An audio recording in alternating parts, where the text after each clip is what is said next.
多謝記者朋友嘅問題啦。其實大家都知道咧，我哋而家特區政府咧正在進行緊輕軌嘅一啲線路擴展嘅一啲規劃啦。咁其中輕軌嘅西線咧，就正係喺我哋內港區嗰度嘅。咁我哋而家研究西線嘅建設咧，亦都考慮緊咧，就係將一啲防洪堤啊、外環道路啊、內港區嘅一啲整治嘅工作啊、一啲景觀綠化啊等等嘅元素咧，考慮咗喺裏邊。咁當然我哋亦都同時咧，亦都喺度審視緊咧擋潮閘同防洪堤之間嗰個對比啦。咁我哋而家做緊一啲相關嘅一啲研究分析嘅工作。如果有最新嘅信息咧，我哋會適時咧向大家公佈，因為呢啲都係大家關心嘅嘢咯。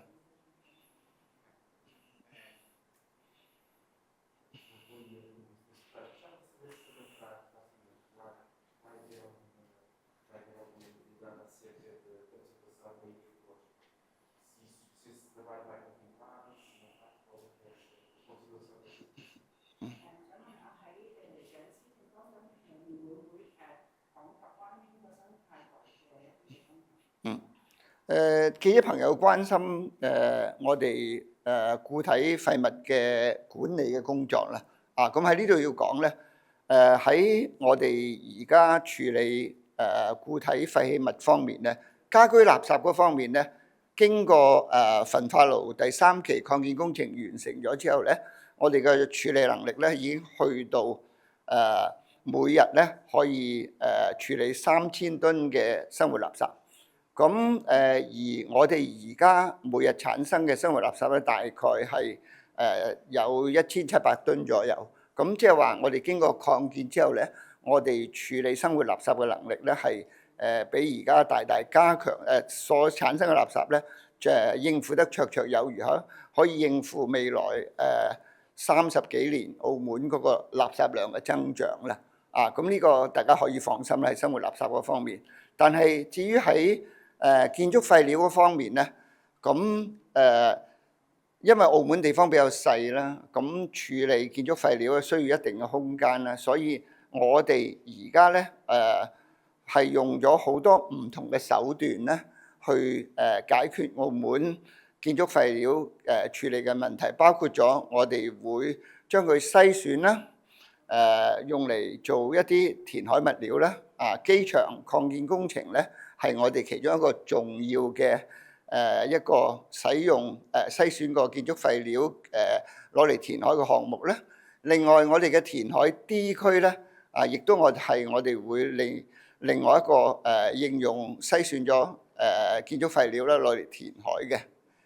咁我哋亦都喺未來，我哋亦都會將一啲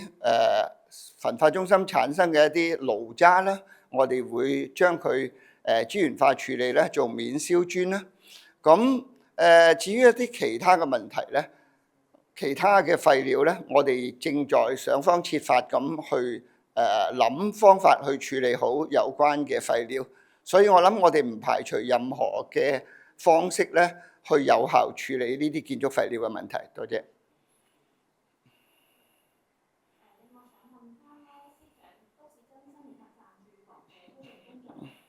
係傳媒朋友提到一啲都更嘅問題，同埋而家暫住房嘅問題啦。咁喺呢度要同大家講嘅咧，就係其實我哋總體規劃咧，亦都針對澳門一啲比較擠迫嘅區域啦，樓宇老化區域咧，我哋係優先提出咧去進行重整嘅。當然都市更新嘅手段有好多種啦。拆卸重建係一個手段，維護又係另外一個手段，整體區域去作一個美化亦都係其中一個手段啦。咁所以我諗我哋係喺拆除重建之外咧，我哋亦都會對一啲區域可以做區域美化，增加啲基礎設施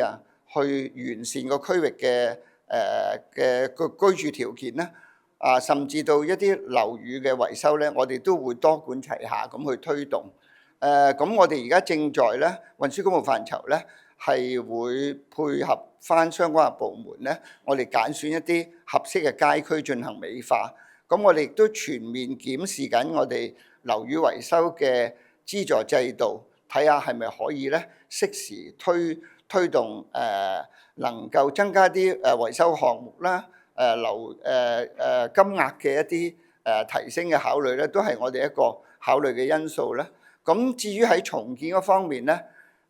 都更公司咧而家除咗祐漢7棟樓進行緊重建嘅計劃之外咧，其實有一個咧比較成熟嘅個案咧，其實已經喺早前我講緊嘅咧就係紅街市附近嘅郵電局嘅宿舍啦。咁早前規劃條件圖嘅草案咧，亦都喺城規會嗰度通過咗。咁我哋正在全力咁去推動有關嘅工作咧。值得一提嘅，我哋亦都透過今次重建嘅工作咧，增加一啲例如空中走廊嘅一啲設施啦。我哋會喺聯新廣場附近嘅行人天橋咧，接駁到去我哋新建嘅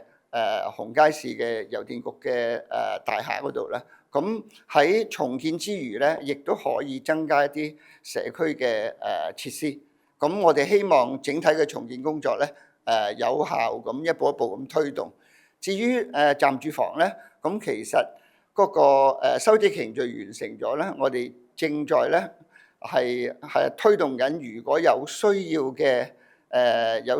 因為重建而需要居住嘅住戶咧，我哋會稍後咧，我哋就會按實際嘅情況咧去安排。咁呢個咧，我諗都係視乎翻我哋而家重建嗰個進度咧，去做決定嘅。多謝。